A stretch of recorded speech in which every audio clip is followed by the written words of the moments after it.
Hare Krishna. Good morning, dear devotees. So we will continue reading Nectarian of the Holy Name by His Holiness Sachinandana Swami Maharaj.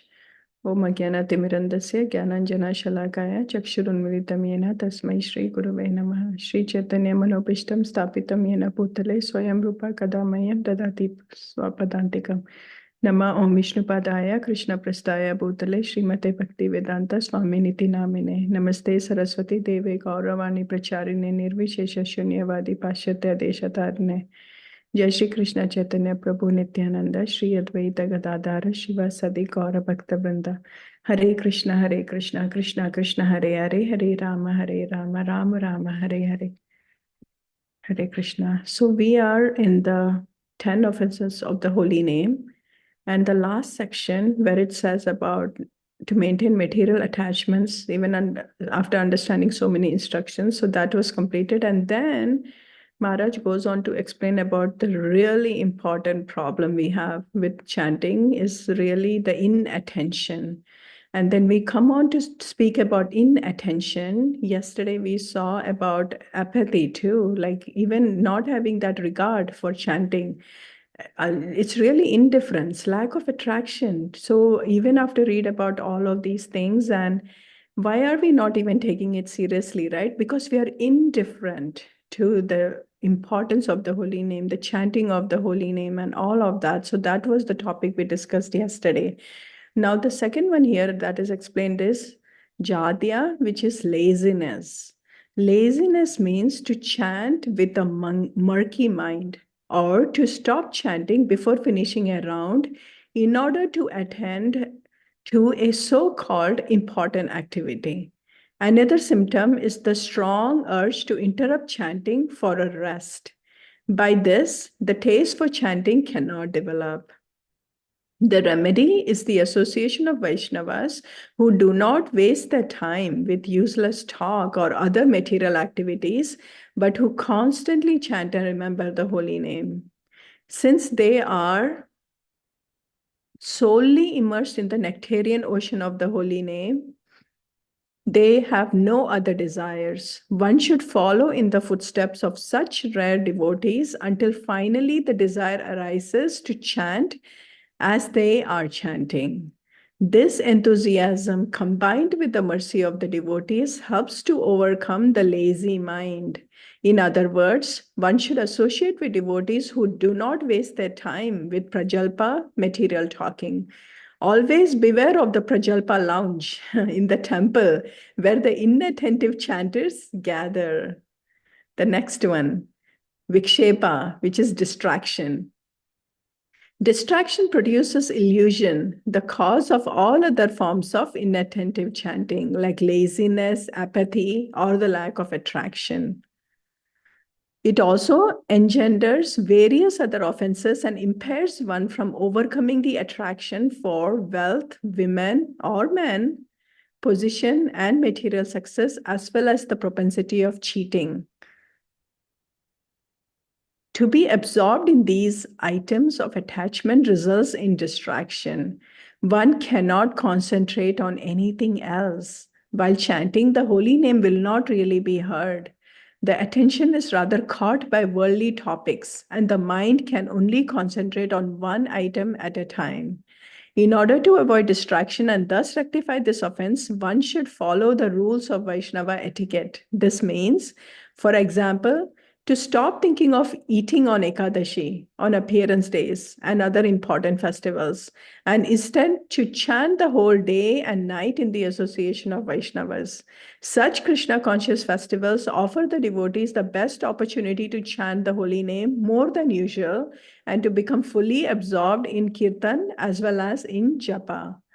During one of our sojourns in Vrindavan, we strictly observed Ekadashi Vrata. We chanted more than 64 rounds, fasted even from water, and completely absorbed ourselves in Shravanam and Kirtanam. By fasting just once on Ekadashi in this way and chanting, reading, and spending the night with bhajans and discussions about Krishna, we were drawn away from the material world. It was an incredible experience which opened a completely new spiritual realm. Of course, to observe Ekadashi this way, we can only be arranged when no strenuous service has to be performed on that day. By conducting one's spiritual life in such a way, engaging in devotional activities and hearing from the scriptures in the association of the servants of the Lord, preferably at a holy place or in the temple, one becomes happy. Gradually, bhakti will increase and the mind will rejoice upon hearing topics about Lord Krishna. The taste for lower material subjects will vanish and the heart will avoid the offense of distraction.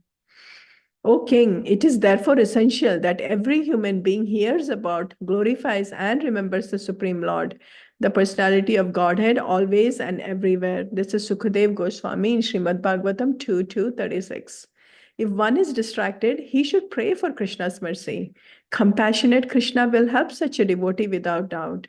What is a proper attitude to avoid distraction? One should give up the desire to increase the number of rounds for the mere sake of respect and honor and instead concentrate on the number of rounds which one can actually chant. In other words, one should concentrate on improving the quality of the chanting rather than on the great quantity of rounds for prestige. Wow, this is a very important point. One should constantly pray to the Lord that He may help us to chant distinctly and attentively. If the mind is fully fixed on Krishna, everything is attainable. Please, Krishna, I do not chant well. I cannot concentrate. Today, my rascal mind just refuses to follow me. Please help me. Otherwise, there is no chance at all for such a bad chanter like me. At the end of this section, on the 10 offenses of the chanting of the holy name, I would like to add a song from Bhakti Vinod Thakur. It can motivate us in a unique way to intensify our chanting by reminding us that there is no time to lose to improve the chanting of the holy names. So this we can do tomorrow, the song Hare Krishna Nama. So just to conclude this, right? This section I feel is really, really important because I feel personally for me, right? The inattention is like the big one, really, because like as I said, that we could be sitting, we could be doing that, but our mind could be caught up in so many other thought processes, right? Work and projects and family and name it, all the distractions that we have. But slowly with the practice and practice and practice, it really, and association of devotees, because that is the key factor. Association of devotees always brings you back, because I still remember like when Romapad Swami Maharaj did the Japa retreat last year, that was the exact key what was given Bhakti Vinod Thakur, that if you are having struggle with chanting, if you are not able to focus, go take shelter of a devotee who is really immersed into the holy name. And from that association, you will improve. So I just share my personal thing that I really started joining Shama Sundar Prabhu's call, and he is a person who's like completely devoted into the holy name. So his focus, his attention, his all that meditation on the holy name really helped me to improve my own quality. So I'm just saying it's really very practical. Like when we take association of devotees that are focusing on the holy name, that give this as the topmost important to the holy name, then naturally we are going to be in association. We will also improve. So I just wanted to share that this is really practical, and this is like my testament that it definitely makes a difference when we do that, take shelter of those who are dedicated to the holy name. And yeah, all of these, right? Laziness, one other big important tip I can just tell you is that the dinner we eat the previous night has a big impact on the morning. Anything if you eat late in the night, and also especially if you take like full food and rice and everything, the next morning it will be difficult to wake up in the morning. So pay close attention to what you eat for dinner the previous night, especially the time you eat for dinner. If you should not eat too late, as much as possible, eat earlier, before 7 p.m. at least, so that everything is digested and then you can wake up early in the morning. So these are just some practical tips I just wanted to share.